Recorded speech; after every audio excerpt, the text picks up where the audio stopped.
date is June the 7th, 1995. The survivor is Annette Smiljovic. I'm going to take a guess at the maiden name. I think it's Polsechek. Can you say it for me? Polosheska. Polosheska. The interviewer is Simon Zelkovich. It's taking place in Toronto, Canada, and the language used will be English.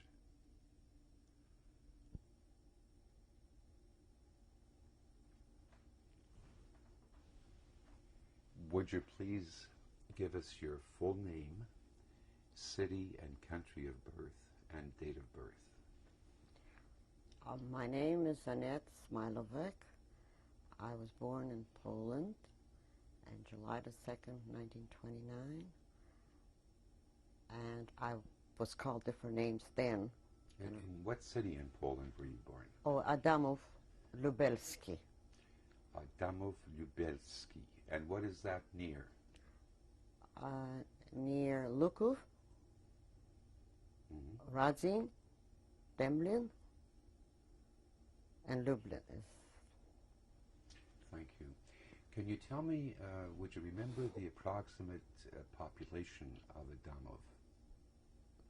Not too many, maybe about 3,000. And how many Jewish people? I would say 80%. 80% Jewish. Let me jump ahead to when you were 8 or 9 years old, 1937, and take me along with you on a normal day, from morning till you went to sleep at night. What was life like?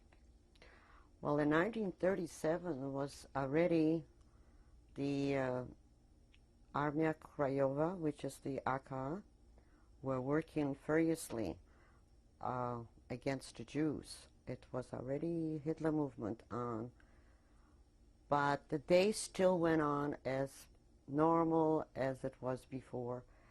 We got up in the morning, and we had a breakfast, and we went to school, and we had lunch, and we came back home, and we played, and we went to Hebrew school after, to Beit Yaakov, and we came home, we had dinner, and we played, and I had wonderful parents. What were their names? Naftula was my father, and my mother was Fegi. Any brothers or sisters? There's one brother, Philip, Pinchas. Pinchas.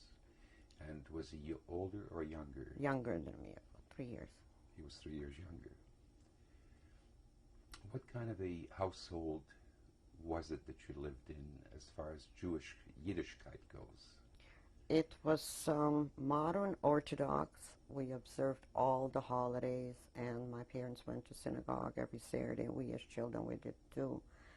And my grandfather had a nice big beard, and we lived in a duplex together, like my grandfather and their children, one, my father's, and my father and us in the second one. And it was very modern, and it was a above average family. You had lights or power and washroom facilities? Yeah, we instilled the lights. My father and grandfather had a mill, and they gave the light, I think, in 1931 to the whole city. Didn't have lights before that, from the mill. So your grandfather and your father donated the lights to the city? I don't know if it was donated, but they supplied. They made it possible, yes. And uncle died doing it. My father's brother fell down the pole. Now, on a Friday night, on the Shabbat, when you walked into your mother's kitchen, what kind of smells would you tell me? Beautiful aroma. It was all Friday afternoon pretty well. It was the cooking of the soup and the fish. What kind of soup? Chicken soup mostly, and the lakshan and the knedlach and the roast chicken. It was basic Jewish food, and the brisket, and there were side dishes like tzimmes, myron, or potato neck, and there was lovely dessert, which I always looked forward to. Home baked, of course. Yes, and the baking. Yeah, it was plentiful of everything. We had a meal. We had flour. Yes. I'm going to ask a strange question. When you sat down to dinner, did you have the soup first or last? Not last. We had the motzi with the challah, Yes. and we had the entree, which was fish or leibelech, and then we had the soup, and then we had the four-course meal, if there was room for it. So the soup was always following the entree to Always, yeah. to wash it down? I don't know.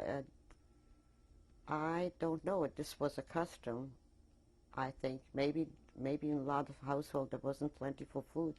It's You got curious. filled up on the soup. It's curious about Polish Jews in that the soup was usually after the entree. Yes, That's why I asked. maybe that was the custom. I came across some Lutvak Jews, and they said their soup was at the end. Mhm. So on a Shabbat, you had the smell in the kitchen of the roasted chicken. You had the chicken soup. You had lokshen, and you had the candles on the table as well, I would imagine. Right, and the wine and the challah, and lima beans with the soup. Any conversations around the table after dinner that you recall? Yes, we had some conversations when we were little. We always sang Zmirod, and we always used to like to run into our grandfather after we ate, and there was more to do there. Why did Which you was- like that? Because there were siblings of my father that were just in their 20s and in the 25, and they were participating. We looked up to them because they were older. So we usually finished. We sometimes took in the dessert there, and we finished our meal with them together. Let me move ahead just a year or two to 1938, and you're 9 years old. Did you have any sense of things changing around you? Yes, there were a lot of things changing. There was the elders, like the parents and the uncles and the aunts of the brothers of my, they were always reading literature and books and newspapers that were published that the Germans didn't like us for some reason. And also they were, in the daytime when you went on the street, there was a movement of young men, and they were running in front of the Jewish stores, and they were blocking the entrance to any Gentiles, and they were saying "Swój do swego, nie do Żyda parszywego," which means to each its own, but not to a dirty Jew. That people should not shop by Jewish people if it were groceries or bakery goods or shoes and pants. And we were very frightened. They used to push all the Jewish youth away from the stores. And it was already I heard them always talking about Madame Christopher.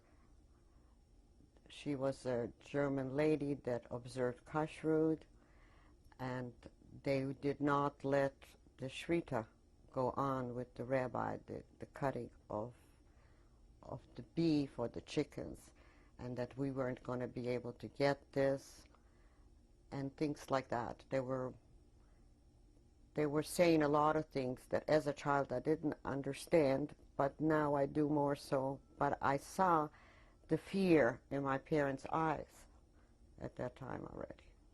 Did you sense that your parents began to behave differently because of those things?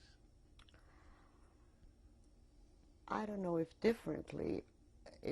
They were very protective of us, and yet at the same time, I think that I felt that. I don't know if it's right to say, but I felt that my brother and I, if it was meant a way of running away from things, that we were a little bit in the way. What can you do with children? So this is a sense that you had. Yes, I had a sense, and I later overheard it. I overheard it physically. At one of the seances that my grandfather had, it might have been in 1940. He called his sons and his son-in-laws and to a table that had no nails, and they also had a Ouija board. Mm-hmm. And this is supposed to, when you put the weight of the hands on, it's supposed to answer you something if you ask a question. And I was supposed to be in bed already. It was about 9 o'clock at night. And I overheard him. I went to a crack in the door. And I overheard him talking to the Ouija board. And then the question was, what can we do? How can we go with children? So I felt that there were sort of, if running, if going, we would be a little bit in the way, my brother and I. And I went to a girlfriend right after. Her father was at that meeting, and I confronted her. I told her, I said, you know, I heard a thing last night, they're talking about the children. How about if you and I run away to some people, maybe we'll feed the geese or the cows or something, and we'll be like orphans, and we shouldn't be in the way, because I felt it in my bones. And she laughed at me a little bit. She said, I don't think you understand it. And you're 11 years old if it's 1940. Yes, and she didn't survive the war. Let me go back to 1939. How did your life change, if it did change at all then? I don't think it changed. You mean when the war broke out? 1939. In 1939 and 1938, I went with my mother and my brother to my grandmother that lived in another town. It was Lubelski. And we went when there was no school for the summertime there. And my mother was very close. She had unmarried sisters, and they had a Gasthaus, which is a restaurant or a krejma, and it was very lively. It was music and things at night. The girls in the daytime, they worked very hard. And there was very good food and things, and we went there for vacation. And the war broke out in 1939 in September the 1st. And I could not get back to my hometown. And my father was in my hometown, which was Adamov, but at the same time, a lot of young Jewish boys thought there would be a salvation under the Russians, maybe, and they were wanting to flee to Russia, who had not had too many dependents. How far away was the border to Russia from Adamov? It was about 110 kilometers. And my uncles, two of them, my father's brothers, wanted to go and cross the Bug to Russia. And therefore he took them illegally. And after he paid people off to take them in a boat middle of the night across the Bug, he came back to fetch my mother and myself and my brother, which was on the way back to come to our hometown, where the Germans came in, and my grandfather, they cut him the beard literally up to the skin, and they confiscated my grandfather's and father's mill. And I said we lived in a duplex, and they wanted part of that house or all of that house, and they moved everybody into our quarters. Our grandfathers and the sons and the daughters, they all had to live with us, and it was fenced off, that we didn't have a door to go in to our complex. We had to go through a window. No door at all? Because the front door, it was a mutual, and they took it away. The entrance, the foyer and the thing. And we had to go to our back to the windows. And this happened in 1939? Right after the after war. September? After September, maybe around October, middle of October. They confiscated our mill, and they took the residence of my grandfather, and they pushed everybody into our quarters. And then what happened within your life? It was going on day to day, not pleasant. We weren't allowed to go to school anymore. We picked up a little bit. My mother taught us at home a little bit. There was a night curfew. We weren't allowed to leave the house after 6:30 at night.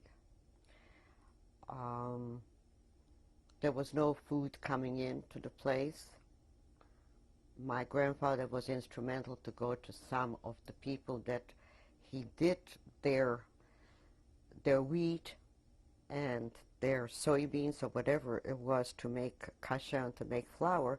He got from them some potatoes, and it was limited already. There wasn't enough to go around.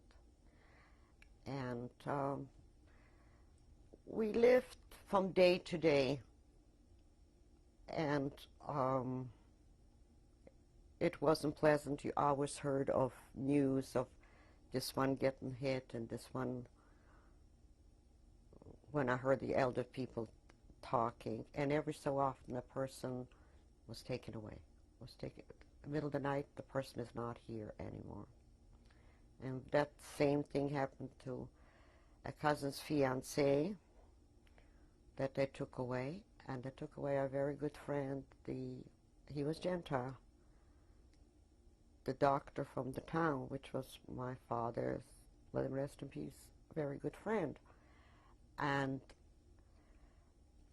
my cousin was very talented. She was doing corsets by hands for the German ladies and manicures and things. And she asked one of the ladies why her boyfriend was taken away.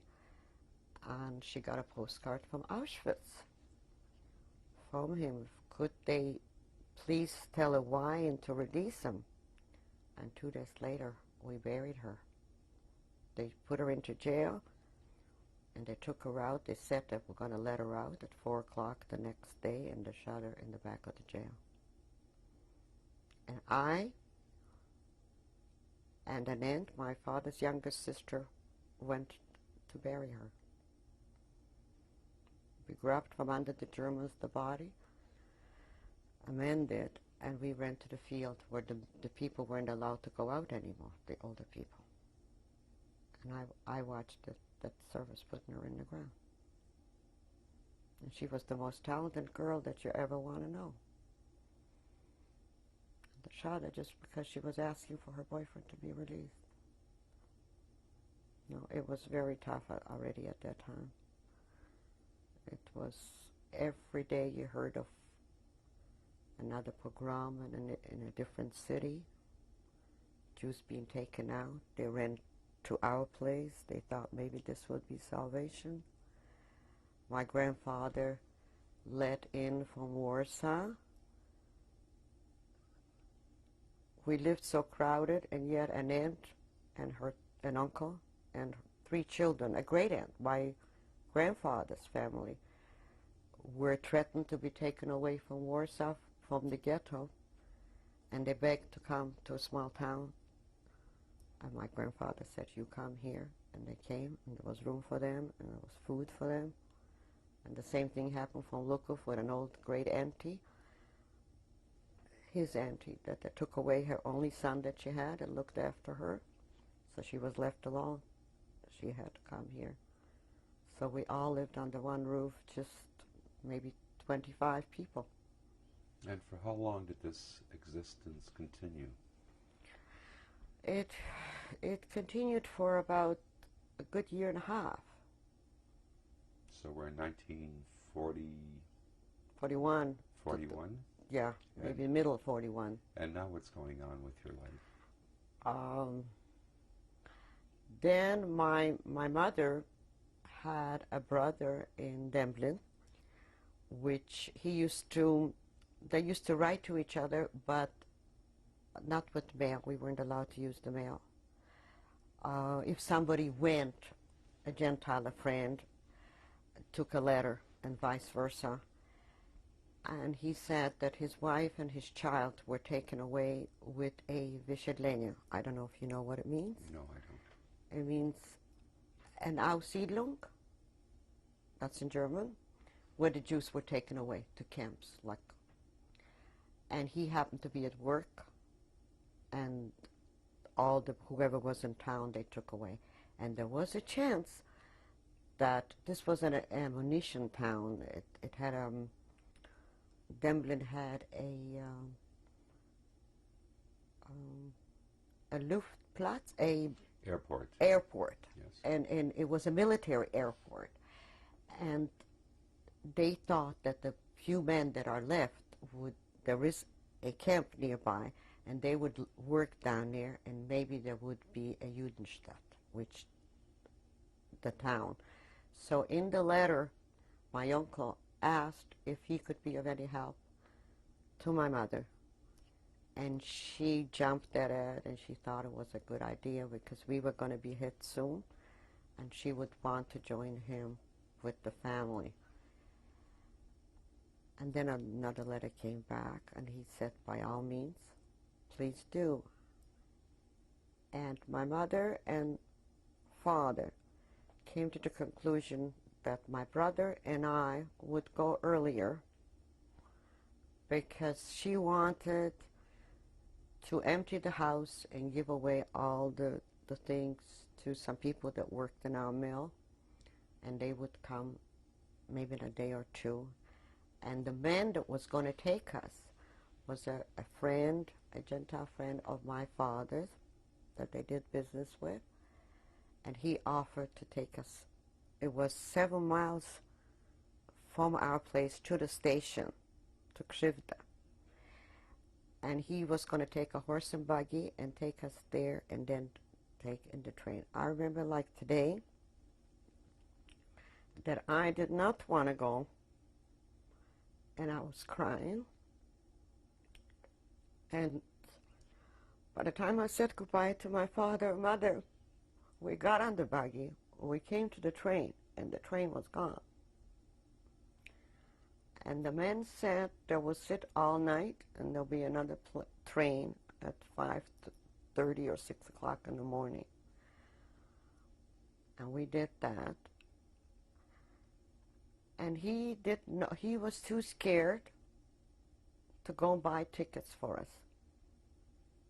And he made me go to buy the tickets. And I went, and my little brother, Philip, ran after me and said, Hanala, where are you going? And it was as Yiddish as anything. And I begged him to stop it and to go away to sit with the man. And the man fully went away. He was 8 years old. Your brother was 8 years old. Right. He did. The man did not want to watch us or anything. This was maybe about 9 o'clock at night. And I got the tickets, and I was sitting with my brother, and people started to come about 11 o'clock from smaller towns from here to the train. And a bunch came in about 4:30 in the morning, and they said, Adamov is full of Germans around, surrounded by Germans, and they taken all the Jews out. And you imagine the way I felt. It was a horrible thought. And we sat till the next train, and we know some people that did come, and I recognized them. We made that we don't know them. A boy and a girl that I went to school with their aunt, and we went on the train to my uncle, not to know a lot, that in the next 24 hours, they said there was a rumor. My uncle heard it, I did, that they were going to take the Jews out from there to the leftover Jews that didn't go with the first transport. And my uncle decided that him and a friend would, and myself and my brother, would go to this friend's house in the outskirts of the city that they had taken the Jews out already. And there's one man left down there. He had an attic in that little house, and that we would sleep that night in the attic. And we did that exactly. We went up to the attic and we all lay down, not to know that about 6 o'clock in the morning we heard Germans in the house. Juden raus, Juden raus. We didn't budge. My uncle put a thing on my brother's face. He shouldn't breathe. And we lay there for about 2 days when we heard, and they came in about 3 or 4 times to the house in the course of the day, and we heard buggies and we heard yelling, and they took the Jews away. Then about 2 days later, my uncle heard a sound, and he looked out through the cracks of the attic, and he saw some Germans and some Jews that he knew from the camp that were only about 4 or 5 miles away, came with their commando, and they were allowed to take some things out of their houses, and if there were any Jews left in town. So my uncle thought that it would be a good idea that we would join them on that Appellplatz. Later on, we heard a sound like everybody come at 1 o'clock to the Appellplatz. This is a central area for like, hoarding yeah, the people. gathering Yes. place. And this German officer that was in charge of this camp, his name was Schultz. And my uncle said if there was a bad guy, that was it.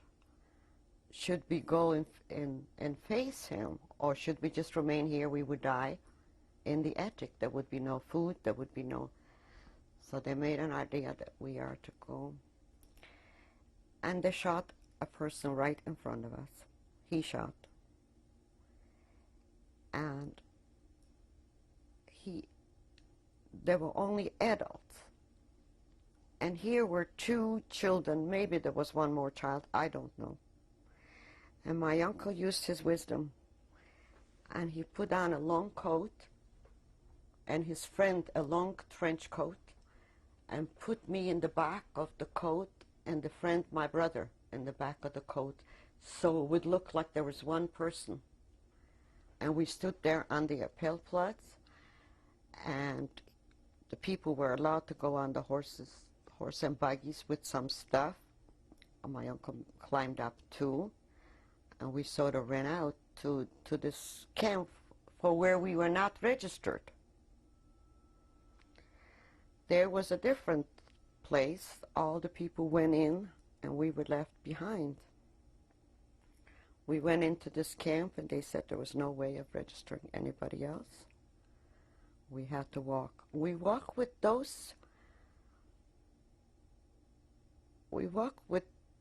this man, and there were maybe 2 other men that were not registered either, that were on this Appellplatz. And we came to the Lager Demblin, and there were big fences. Let me just pause here for a moment.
survivor, Annette Smillovic. We were just at the point where you're going or trying to get to a lager called Demblin. Please continue. So we went to this camp, which my brother-in-law, my uncle had brother-in-laws by a marriage that they took his wife away. They were in that camp. He was aware of it. And he was using intervention to get him registered through them.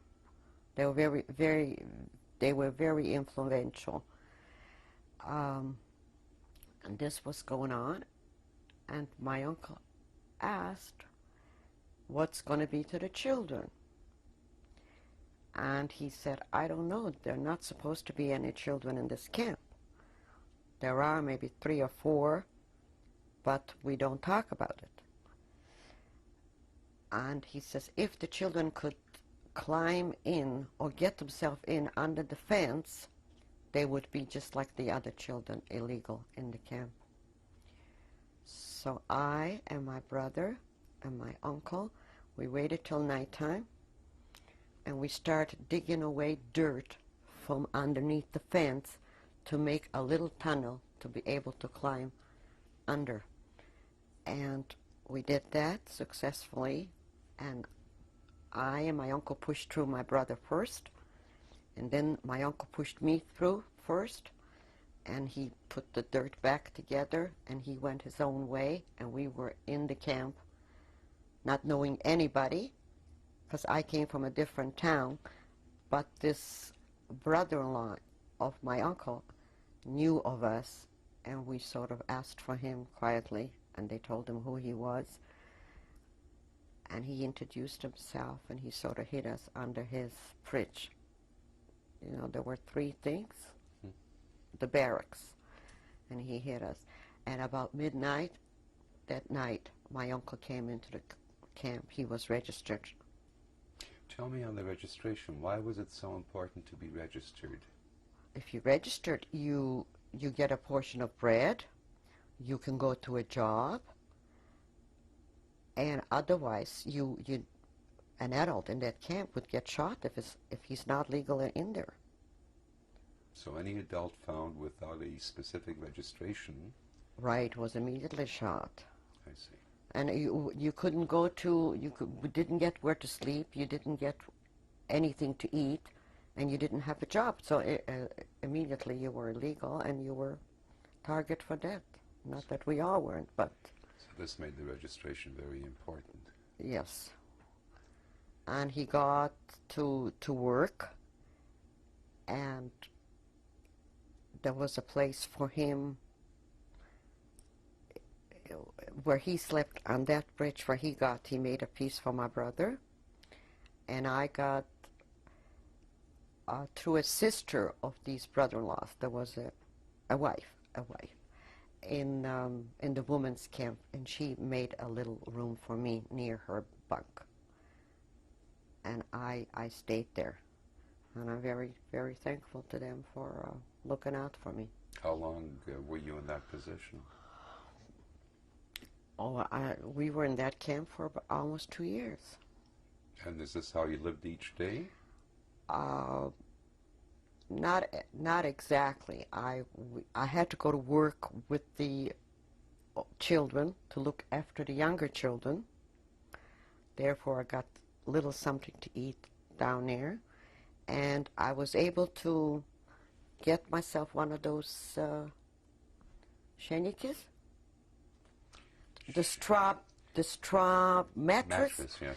That was laying next to there. Yeah. First I didn't have it. Then I was able to get it. How many smaller children, you at the age of 11 now, were you looking after? There were, I think, about 14 children altogether in that camp. And your brother being one of them as well? Yes, and myself.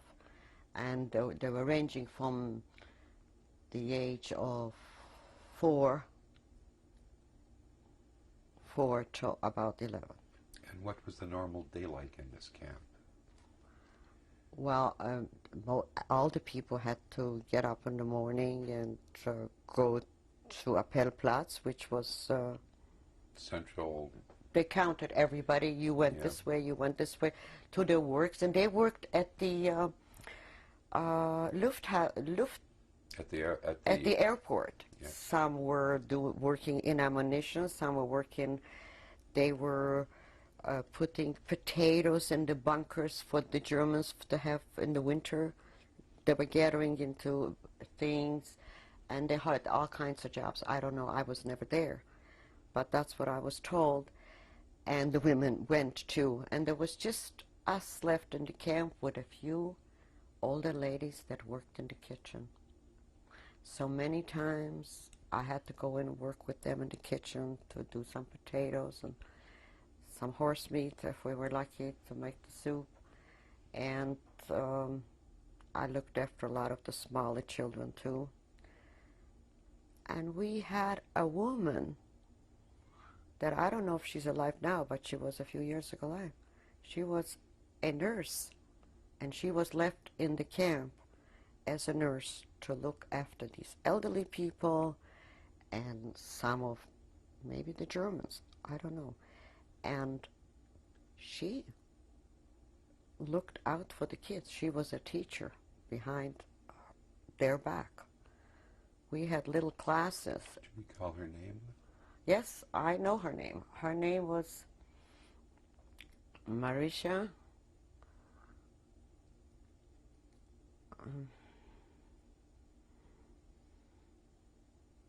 Kestenbaum. Marisha Kestenbaum. Marisha Kestenbaum. She was a teacher, and she was a nurse, but she assumed the role of teacher, and she really carried on classes with some of the younger children, and she was training them what to do and how to sing and how to tell stories and the ABC, and the older children would have to do with them homework and do some more things. What do you think would have happened to her if the Germans found out that she was doing this? Oh, she would have been shot. She would have been shot like today. Mm-hmm. No, that was a courageous woman, and also she looked after a lot of the children that were in that camp were children of the brass. I don't know if you know what the brass means. No, I don't. There was the German Jewish Lagerführer. Yes. He was the head. I mean, people, he spoke only German, and he was with the German Lagerführer. And the doctor had a child. Dr. Preen had a child. And the head of the Polizei had a child. The head of I see. So the elite. The elite of the camp had the children. We were just a couple of nobodies. Maybe there were a couple of more other children. So, in other words, she was compelled to do that, and she wanted to do that. There were two things. She was a wonderful human being. And you mentioned before that you were there for almost 2 years? Yes, till we were taken away in 1944. I don't know if it was August or July, the 22nd.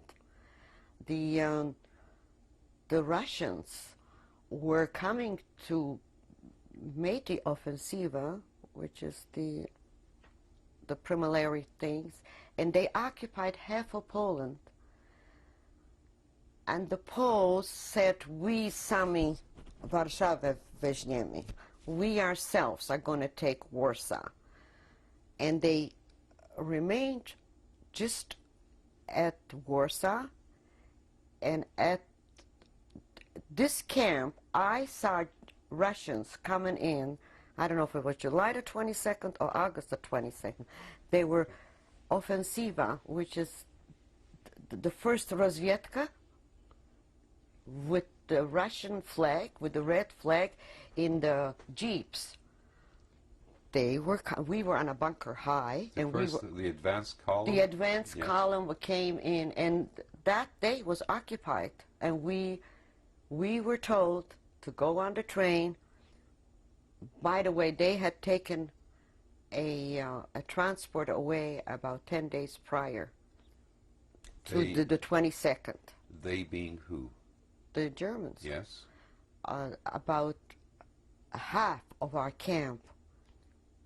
was already taken away about a week before. And how many people would that represent? Oh, I don't know. They're taken away? Mm-hmm. Just approximately. I would say about 300. Okay. And we were left about 250. Yes. 300.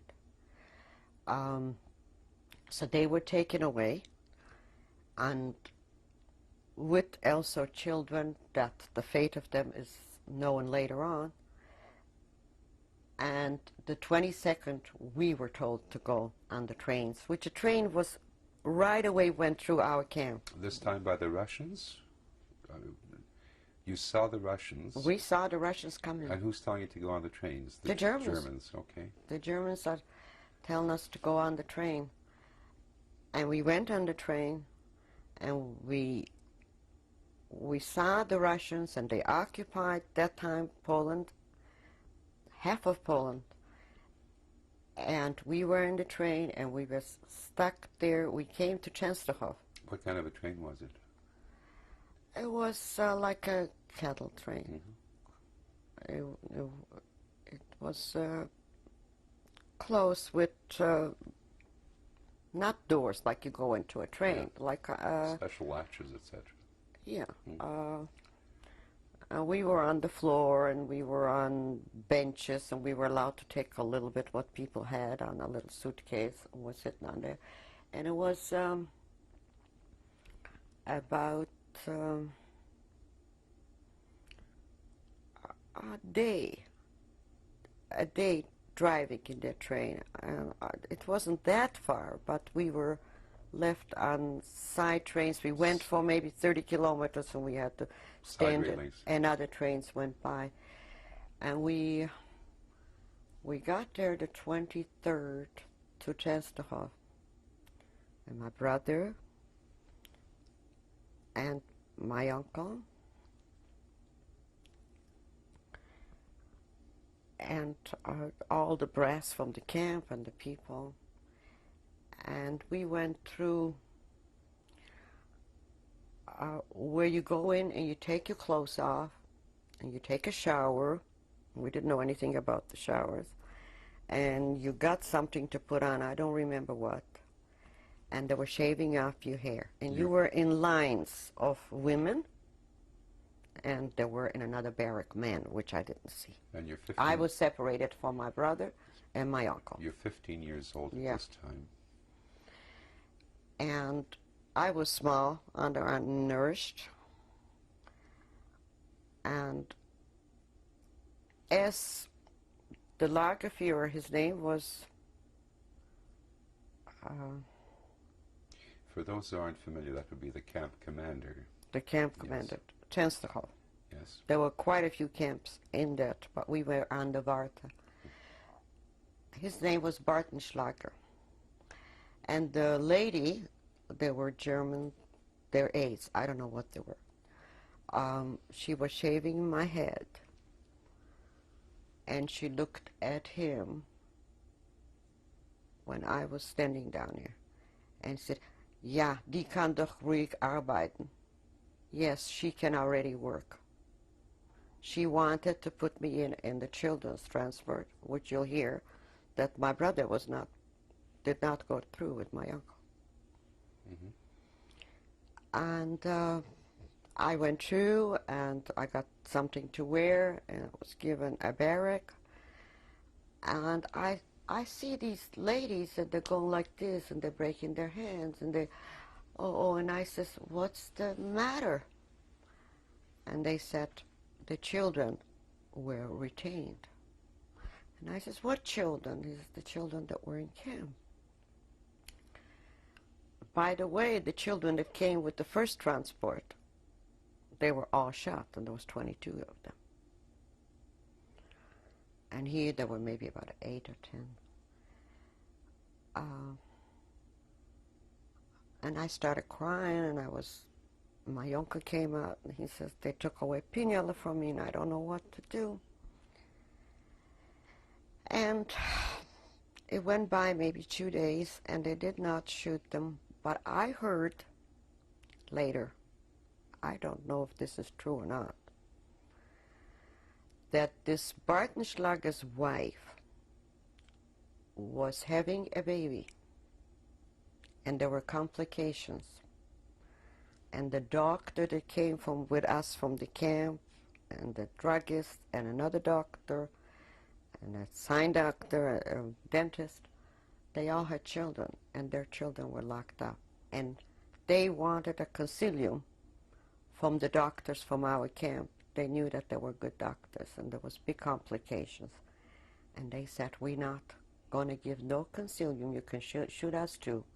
If you're going to shoot our children, the only way we're going to give a concilium to your wife if you're going to let our children out. And that was going on. It was going on for hours and about 2 days. And on the second day at night, they let them out. They let the children into camp, including my brother. And the doctors did go and they give a concilium, and they did save the woman and the child. Concilium meaning a special consultation for consultation. the... They took the baby. There was a akuszerka with us, Oman? I'm not sure, but it was a It's like a woman, like the old-fashioned doctors that take children. Yes. She had a child, and she was with her, and she was very good, and she took that baby from that... A midwife? A midwife, right, yeah. And that was the thing. And we came into the camp, and I was given a job. What camp is this now? Częstochow. Yes, still Częstochow.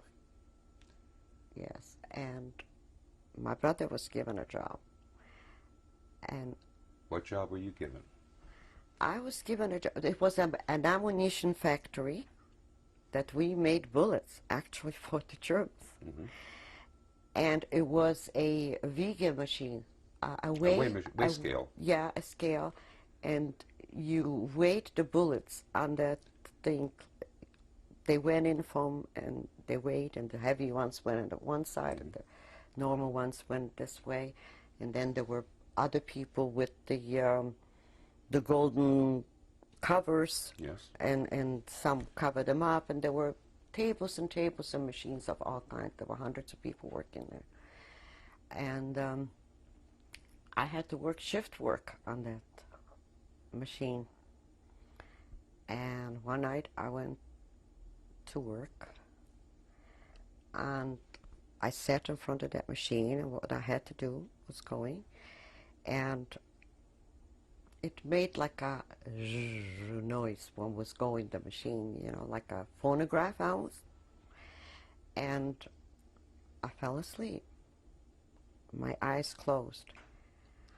And God behold, there was this big Meister, I even remember his name, and he came and tapped me on the shoulder. And he says, Warum du schlafst? Why are you sleeping? Why are you sleeping? And I said, in German. But I was very fluent in German because as a child we had a German helper, Olga. And I says, I don't know why I fell asleep. I must have just dozed off. And in German. And he says, you speak very good German. And I said, oh. And he says, you come with me. And he got somebody else to go to that machine, and the women and the man that was working in the other machines and sorting them out kept going again with their hands like this, because whoever apparently he found sleeping at night or doing something, they threw him to that water. There was a water going through the Varta. That's why the camp was called the Varta, because there was a river going through. And he used to put them in the river 12 times, like by the hair, inside and out, and each time giving slashes. And they kept saying that she won't survive those slashes. And they were very upset. And he took me upstairs on top. There was like an observation offices on top of the factory. And there were about 5 offices, and there were meisters in each and every cubicle. And there was a woman meister too. And he told him what happened to me. She fell asleep, and we got to do something with her. And this woman said, "Sie ist doch so klein. She is so little." And he said, "So what?" And she said, "Oh, you speak very good German. You can be a helper for me." And I said, "Can I?" And Bush was the head of the thing, of that office. And he says, "Yes, me too. You can be a Laufmädchen," which means, in Polish it's a goniec, a messenger in English, running from place to place to deliver mail and things.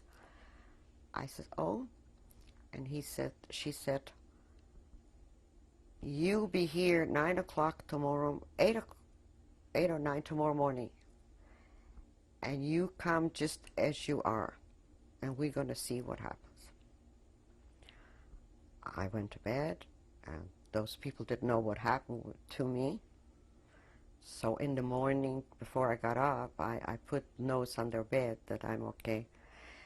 And I went to the office, and in that offices, they had bathtubs, because some of the Meisters had to go from place to place. And she told me, "You take everything off and you throw it in this bin, and you go in here and take a bath." And I took a bath. And she said, "The hair too?" And I said, "Yes." She gave me some shampoo. I washed my hair. And she gave me a house coat to put on. And then she says, "We're going to go to the magazine and we're going to get you something to wear." And we went to a magazine. I don't know what kind. A magazine, of course, is a store. Well, a it shop. was... No, it belonged to the factory. It wasn't like people could come and go. Maybe the Germans got stuff there. Maybe they gave some of the children from some Gentile people worked in that factory too. And she picked out some kind of a dress for me and some underwear and a pair of wooden shoes, Dutch shoes. Clogs that were leather, like in the front, and wood in the and open. And she says, "From now on, I'm going to work in that office." And it was very nice from that moment on for me. What time in 44 is this now?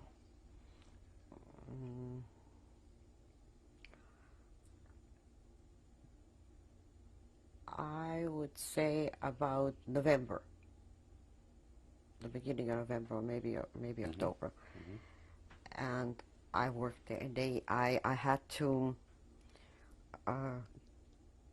do socks for the men and darn socks, and in my spare time. And for those women, there wasn't too much nylon to do the eyes on the stockings to pick them up.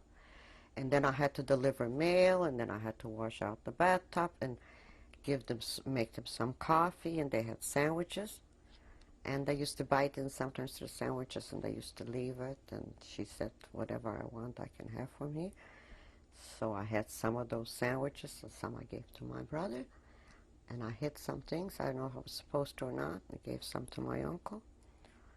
And we were, at least I was not feeling the pinch as much as the others did in the camp for that time.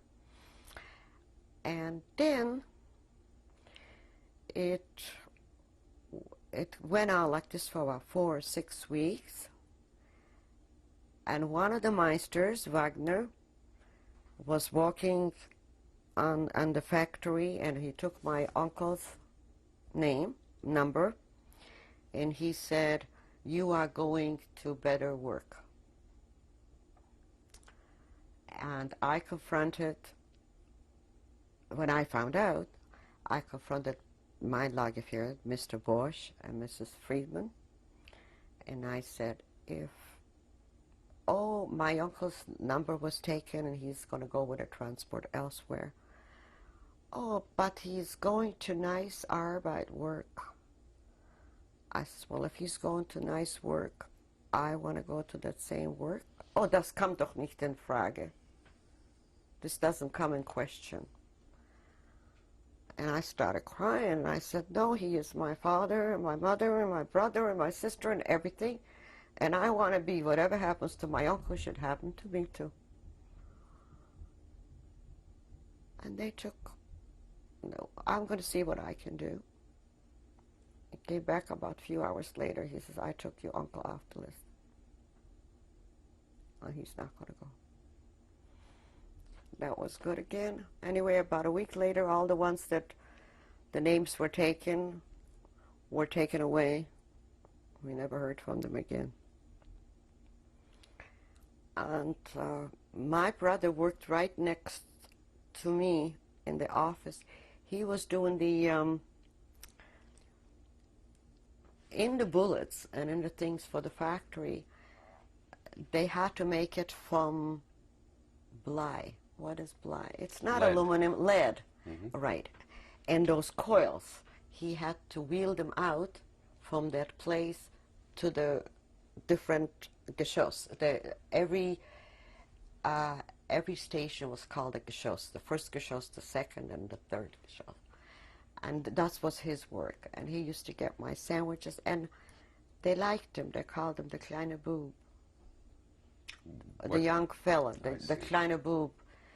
And they liked him. He was no trouble, and they knew that he was my brother, you know. And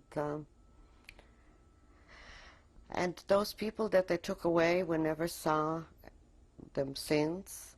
And then it came Christmas, and they were exchanging gifts, the Meisters and that. And the Jewish people had to work very, very hard. Every so often I heard, I didn't say, they had to go to the Appellplatz, the other people, where 3 people have been shot and hung up or hung with their tongues out, and they had to observe it every day for something that they did. I don't know what. But for me personal, it wasn't too bad. I mean, I worked, and I was in confinement and everything. What I didn't like was when they gave me that place to sleep in there, there was the barrack with the beds, like 3 layers, like army barracks. And I was in the bottom. You lined up and you went in like 10 at a time. So 10 got the top and the other 10 got the middle. I'm going to have to interrupt you just for a moment now, okay? And we'll get back to this.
This is tape number 3 with the survivor Annette Smilovic. We were just saying before about the bunks, the tiered bunks that you were talking about. Could you please continue? Yes, the way we were assigned to them when we got to camp. First 10 got the uppers, and then the next 10 got the middle, and the last 10 got the lower. So I was lucky enough to get the lower. In a way, it was good because you had a little bench in front of it that you could sit on it a little bit in the evening when you came back from work or when you had your little bit of bread. But at night, when I went to sleep, there were sisters on top of me sleeping, and they were also young. They were maybe 17 or 18. in Czechoslovakia, and their kidneys were not working properly. And every night I had urination in my face. And I used to, there was no water to take a bath or to wash yourself. I used to run out to get a drop of water. It used to be a dripping, and people used to drip it all night, and I used to get a drop of water and washed off my face, and I think from then that was awful. And there was nobody to complain to. How long did this last? This lasted maybe 4 months. Not just a day or two? No. Tell me this. What happened to your grandfather, your mother, and your father? Well, my mother, when my mother and father were pushed underneath, my grandfather, I found out later, had made a tunnel underneath the break front in the dining room, that we owned the mill, that I mentioned it. Yes. It was going all the way to the mill underneath the surface. And he pushed down my mother and father when he heard the Germans were coming. And an aunt, my father's youngest sister, which is alive, and 2 other cousins that came from Warsaw that were very good, familiar in Polish. That stayed with them, yes. Yes, stayed with them. Everybody went. My other aunt went with my grandmother, and there was a brother that was maybe about 16 or 17 that went on the horse and buggy to Treblinka. And they went in the forest. And then when the German came into the house, he says, "Juden raus, Juden raus."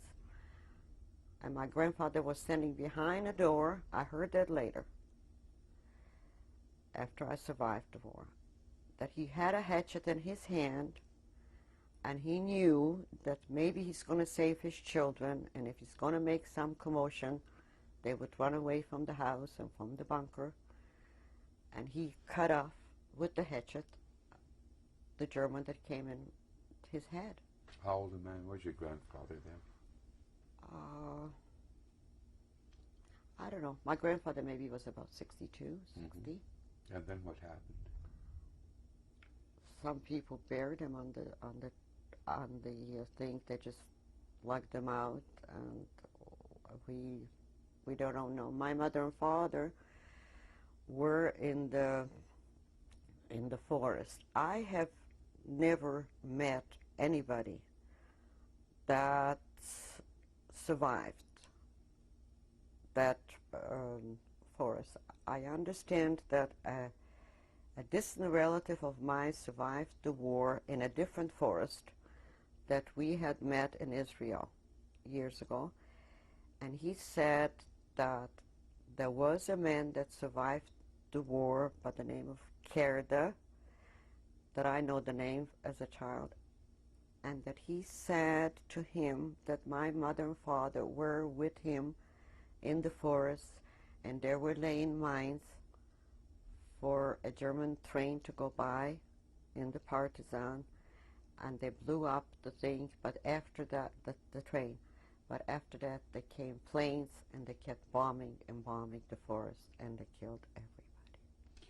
Can I go back to your grandfather when he killed the German in the house? What happened to your grandfather after this, after he killed the German? Oh, they shot him. He was caught, and they shot him right there. And this act allowed the people in the tunnel to escape and to get into the forest? To escape, and he was a very, very wise man, and he knew in his own that wherever he was going, he would probably not survive. And a brave man. And this way was a way of saving, hopefully, he thought he would save. He saved one daughter and those 2 cousins. They had Gentile passports, and they went to Warsaw, and they survived the war. And they survived the war in Warsaw, and then they were taken away in 1944 with the Warsaw uprising that the Poles had. Yes. as Poles, they went to Germany. And at that time, my aunt was kind. She was working there in the kitchen or in the dining room, and they said that she was a Jewess because she was hoarding some food and giving it away to some people that didn't have it. So she was taken on the red blanket. She all called them a liar, their bluff, and she went through it, and she survived the war. And I understand that in Warsaw, she had told me that she was in a not a suitcase, but a wicker trunk, a wicker that had a little bit of holes with air. She was hidden in that by Gentile people in a Warsaw, in an apartment, in an attic. How long was she hidden for? She was hidden there for about 6 months. I see. We're back to your situation, and it's January 1945. Did anything dramatic happen between then and when you were liberated? Well, the night of liberation was a very...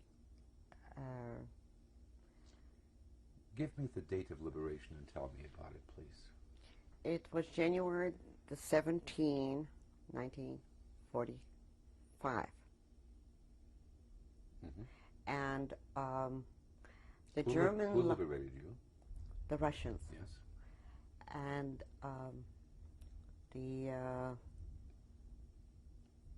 the German Lagerführer came at 4 o'clock on the 16th and said that we ought to dress and to walk to the station, and we were going to be taken away in trains to go elsewhere. There was a bit of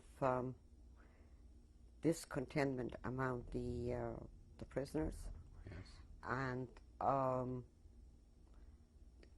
they didn't want to go. And as he was standing on that Appealplatz and talking, he looked up, and I remember it like today, and he saw some planes with white on them, like white... White stars, or? The edge of the plane, the tail of the plane, Yes. White. And I think he must have known, I wouldn't have known, that it was American planes or Russians. Mm-hmm. And he cut that meeting short, and he got his driver that we all knew, that came with us from Demblin to Tensterhof, and he summoned him to be a driver there. And he got him in the car, which I found out later. And he got into the car with him, and on the way he shot him. He killed the driver. He killed the driver. We don't know if he survived the war or he didn't. What was his name? Bartenschlager, the same as I mentioned before. Yes, Bartenschlager. Yeah. And now you've been liberated by the Russians. It was a whole night thing, and nobody slept that night. And in the morning, about 10 o'clock, we saw that on the observation towers, there were Ukrainian, by the way, Mm-hmm. watching us. They were loyal to the Germans. Yes. And there was no one on the observation towers in the morning. And the older people, the ones that had a little bit of underground or something, they noticed that. And they went to the office, and they took out some guns, and they were the leaders. And they came to the Appellplatz. They said, "We are free now, and we don't know if it's safe to go out or not, but you do the things to your own discretion." Where were the Russians who liberated the camp? They weren't in yet. There was a resistance. It was bombing Still. back and forth, yeah. And they didn't come in, but there were no Germans either. So it was like a little bit of nobody. And we went to the gate of the camp. And on the campus, says, just like an Auschwitz, Arbeit macht das Leben frei. and the doors were open. And the Poles in the city were running with paintings under their arm and baskets and suitcases that they robbed some of the stores. They just went into some Polish stores and they took out some things, and they kept saying in Polish, "Where are you going? The Germans are coming back. The Offensiva," which is the Ungreifung, yes. They retreated the Russians, and the Germans are coming back. Don't you dare go out. This lasted for about 10-15 minutes, and my uncle, the restaurant police, said, "No, we cannot stay here. We'll be targets to anybody." Somebody said that the lager was mined. They could be pulling a cord. Sure. He says, "We gotta run." And we opened the gate, and we ran in Częstochow on the street, and there were dead horses and cows and people. And we just ran, and we heard every so often a gun and some bomb further up.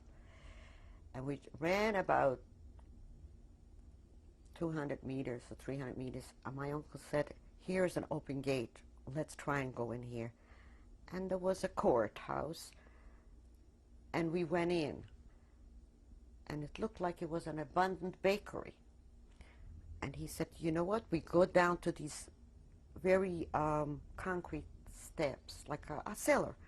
And he says, "We go out here. I think we'll be safer than on the ground." And we went in, and there was flour, and there were a couple of people sitting, and my aunt and uncle, and my uncle, and there was a lady that he befriended in the camp. And her child that I had looked after prior in the other camp, and my brother. That was the 5 of us.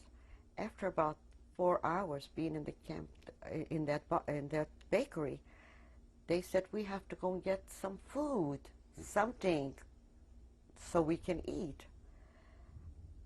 And we're going to leave Hanela," which was me, "to sit with the children, and we'll go out and we'll see, maybe we can find something." They went out, and it got dark, and I was very frightened, but I didn't want to let know the children. And I went over to those 2 men. One was sitting like this at the bench. It was a bench and was a table where they used to make the bread. There was white flour on it. And I says, "Mister, what time is it?" And he didn't answer, so I touched him, and he fell over to the table. He was dead. And there was another one sitting in the other corner. I went over to him, and I was so petrified and scared, and I didn't want to let the other ones know. And we waited and waited, and they came back about 9 o'clock at night with 4 bars or so. That's all they had. We managed. I think the Russians came in the next day. We slept down here all night without food. And the next day the Russians came, and it happened to be a German officer's court, barracks or something, and their bakery.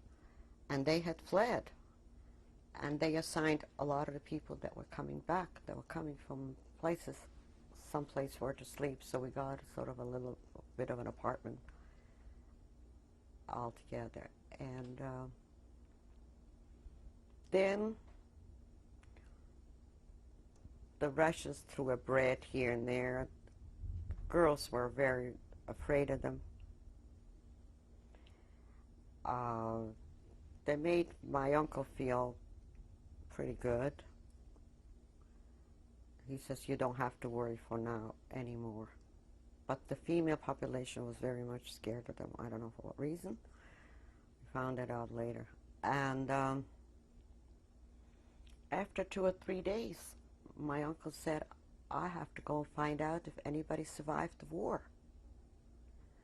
And he came from Parchev, where my mother came from.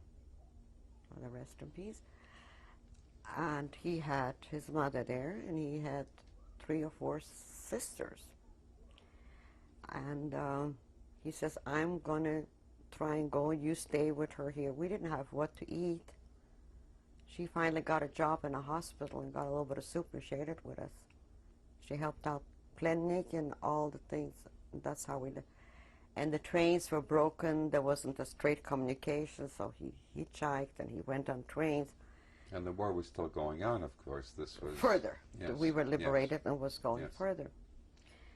And when he hit Pachev, he finally did, he found out that one sister survived the war, nobody else. Not the mother, not the other 2 sisters, not her husband, not her child. But this sister had heard word from somebody that her brother is alive. Amazing. Which was my uncle. And she took off to look for him. And he got there, she wasn't there. But there was a house. There was a house, it was the biggest house in town on my grandmother and grandfather's side, from my mother's side, the maiden town. And the Germans occupied it, and they told them to go to a ghetto. And they fled with the Germans. Therefore, the house was left empty. So my uncle went into the house. My aunt, she was liberated in 1944, the day they took me away. She was in a bunker, and she was liberated in 1944 elsewhere. And she was living there for about 6 months already. And my uncle got in down here, and all the people that came in from the bunkers and from the forests and from the German camps, if anybody came to that house, because that house was the only available house in town. And everybody found shelter in my aunt's house. And about 3 days after, my aunt could not find, and people were saying children. There's also a couple of children that are related to you, but they didn't know from who or anybody.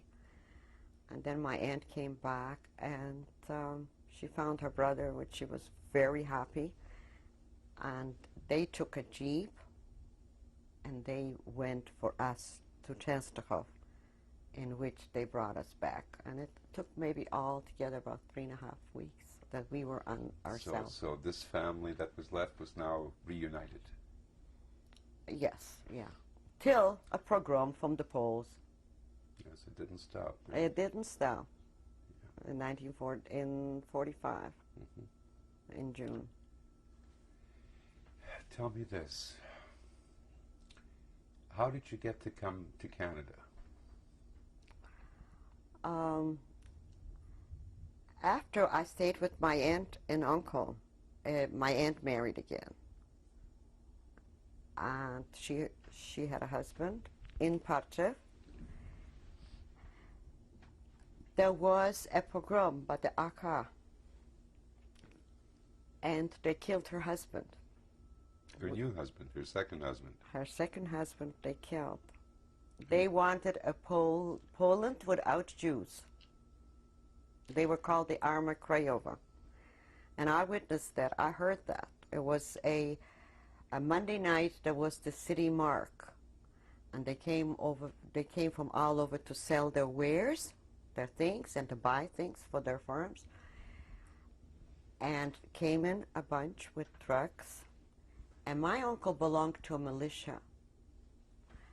And there were quite a few people that belonged to this militia that were in the forest. And they were sort of guarding their community because they knew they were not welcome. And when my uncle heard some noise, he ran down with his rifle in the hand. And they had shot 3 men already, and they shot him the 4th. And we ran up to the attic. They had a baby. And the man says, let's go in here to this house in Polish. We get the man and the woman. And one man answered him, the landlord is laying already here. Finished. So he spared us. What time of 45 did this take place? Uh, this took place already very close to Christmas.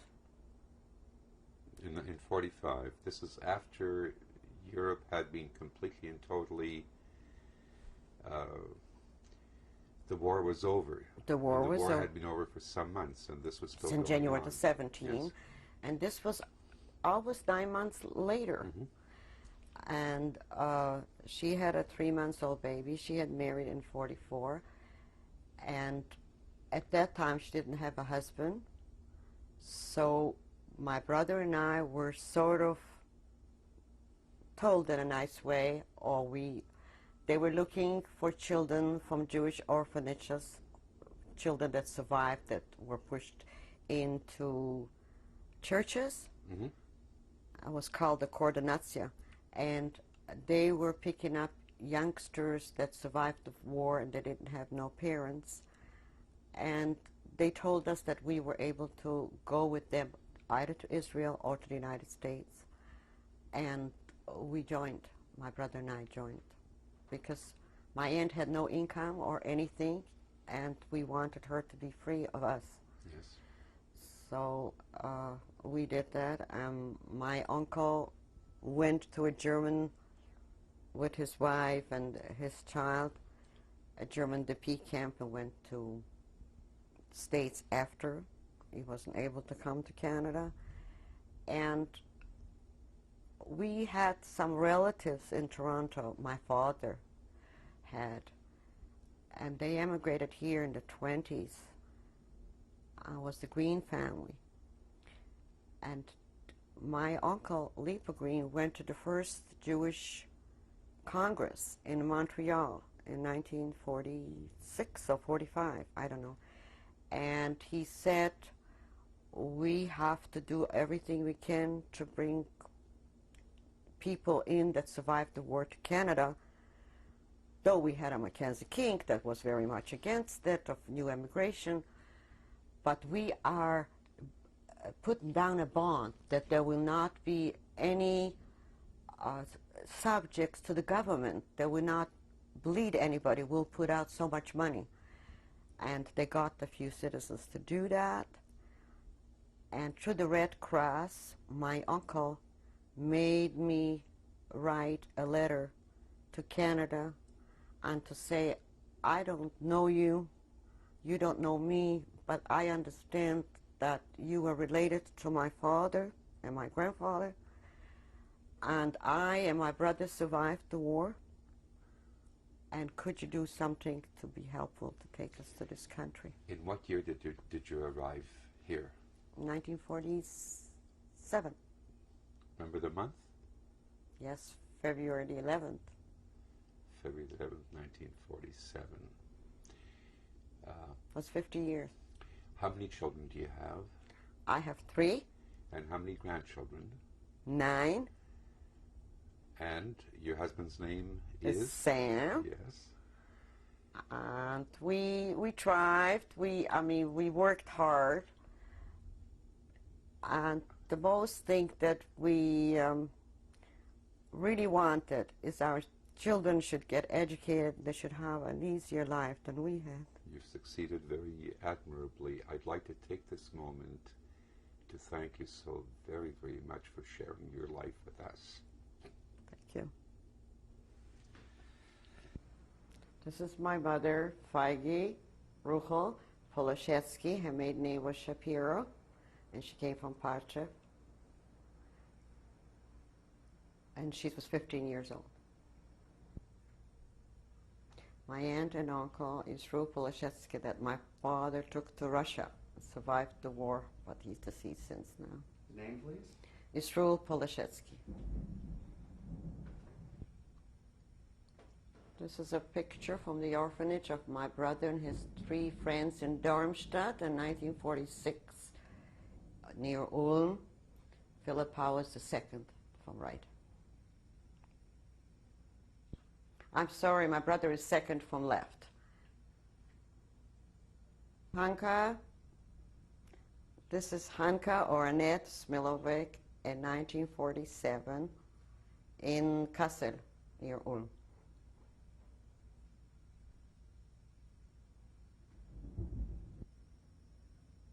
This is our family picture. Mark, myself, Annette Smilowicz, Sam Smilowicz, my son-in-law Stephen Fryman, his wife Fern, and Jessica and Daniel,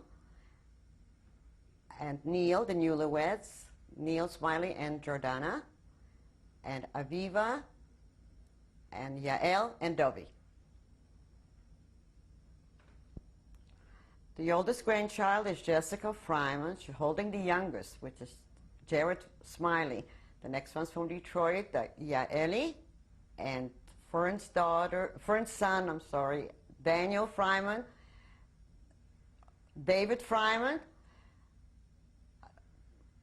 Dovey Smiley, and Benjamin Smiley.